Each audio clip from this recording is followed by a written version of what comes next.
ADGP MR Ajith കുമാറിനെതിരായ അനധികൃത സ്വത്ത് സമ്പാദന പരാതികളിൽ അന്വേഷണം വേണ്ടെന്ന് വിജിലൻസ്. അന്വേഷണത്തിന് പ്രത്യേക സംഘമുള്ളതിനാൽ വിജിലൻസ് ഇടപെടേണ്ട കാര്യമില്ലെന്നാണ് വിലയിരുത്തൽ. അന്വേഷണം വേണമെങ്കിൽ സർക്കാർ നിർദ്ദേശിക്കട്ടെ എന്നാണ് വിജിലൻസിന്റെ തീരുമാനം.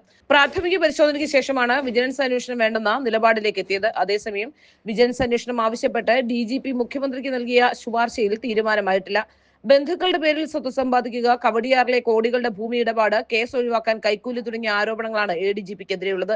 നേരത്തെ PV അൻവർ MLAക്ക് പിന്നിൽ ബാഹ്യശക്തികളുണ്ടെന്ന് MR അജിത് കുമാർ മൊഴി നൽകിയിരുന്നു. DGPക്ക് നൽകിയ മൊഴിയിലാണ് അജിത് കുമാർ ഇങ്ങനെ പറഞ്ഞത്. തനിക്കെതിരെ ഗൂഢാലോചനയുണ്ടെന്ന് സംശയിക്കുന്ന കാര്യങ്ങൾ സംബന്ധിച്ചും ADGP മൊഴി നൽകിയിരുന്നു. അന്വേഷണത്തിന്റെ ഭാഗമായി വീണ്ടും അജിത് കുമാറിന്റെ മൊഴിയെടുക്കും. ആരോപണങ്ങൾക്ക് രേഖാമൂലം മറുപടി നൽകാൻ അവസരം വേണമെന്നും അജിത് കുമാർ പറഞ്ഞു. അൻവറിന്റെ ആരോപണത്തെ തുടർന്നാണ് DGP ADGP MR അജിത് കുമാറിന്റെ മൊഴി രേഖപ്പെടുത്തിയത്. ഏതായാലും പിണറായി വിജയന് ADGP MR അജിത് കുമാറിനെ തൊടാൻ കഴിയില്ല.